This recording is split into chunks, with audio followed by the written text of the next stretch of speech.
Geneviève aime beaucoup les enfants. Les mamans le savent et bien souvent, elles viennent me recommander leurs petits malades. Un jour, un enfant de 4 ans tombe dans un puits.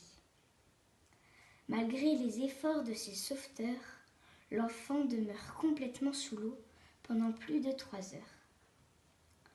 La maman, désespérée et affolée, porte le petit noyé à la maison de Geneviève, qui recouvre de son manteau le corps de l'enfant et supplie le Seigneur.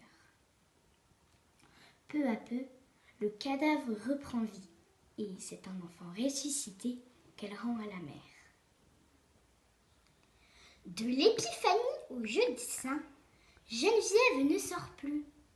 Elle demeure dans sa petite maison pour une longue retraite dans la prière et la pénitence. Une femme, curieuse, voulut savoir exactement à quelle occupation elle se livrait et se cacha alors aux abords de la demeure, regardant indiscrètement ce qui s'y passait. Cela sans être vue. Immédiatement, elle devint aveugle. Elle ne recouvra la vue que le jour de Pâques, lorsque Geneviève sortit de sa cellule.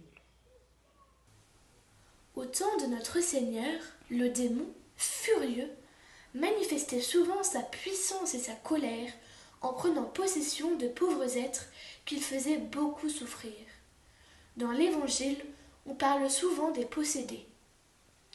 C'était la même chose au premier temps de l'Église, quand la religion chrétienne se développait dans un pays. Grâce surtout à la prière et à l'exemple de grands saints, le démon s'acharnait particulièrement et tourmentait beaucoup d'âmes. Alors, le bon Dieu donnait aux saints le pouvoir de chasser le démon. C'est ce qui arriva à Geneviève. À Lutèce, un jour, on lui amène 12 possédés qui crient, hurlent, injurent notre Seigneur. Elle se met en prière. Aussitôt, les possédés s'élèvent de terre et restent suspendus en l'air. Geneviève leur commande d'aller à la basilique de Saint-Denis. Mais ils répondent qu'ils ne peuvent marcher. Elle fait sur eux un signe de croix. Ils sont calmés. Elle les accompagne alors à pied jusqu'à Cateuil. Arrivés au sanctuaire, les pauvres possédés continuaient à crier durant la prière de Geneviève qui supplie notre Seigneur, Notre-Dame et les saints apôtres de venir les délivrer. Elle fait sur chacun d'eux un signe de croix. Les démons s'enfuient en poussant des cris et les pauvres gens redeviennent normaux. À Tours, elle accomplit un miracle semblable.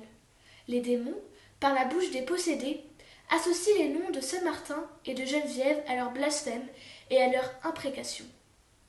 Comme elle avance la main pour les toucher et les guérir, ils hurlent de douleur en disant que ses doigts sont brûlants comme un cierge allumé. Mais sa prière a raison des démoniaques. Dans la même ville, elle délivre du démon 3 pauvres femmes que leur mari enfermait car ils avaient honte de cette épreuve.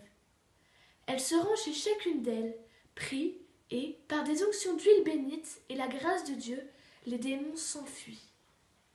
Un autre jour, elle prie, perdue dans la foule au tombeau de Saint-Martin. Tout à coup, elle voit s'avancer vers elle un chantre de la basilique, subitement possédé et furieux. Sans trembler, elle ordonne à Satan de quitter immédiatement cet homme, sans lui faire le moindre mal, ce qui se fait, et le chantre est délivré.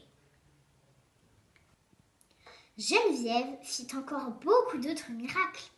Ce livre ne suffirait pas à les raconter tous.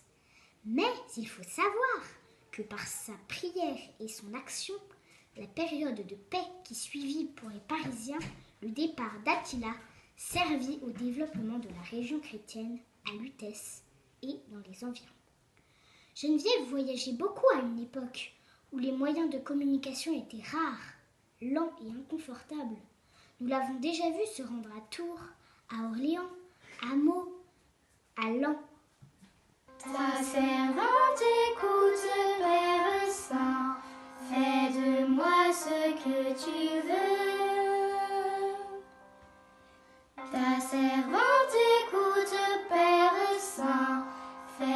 Donne-moi ce que tu veux.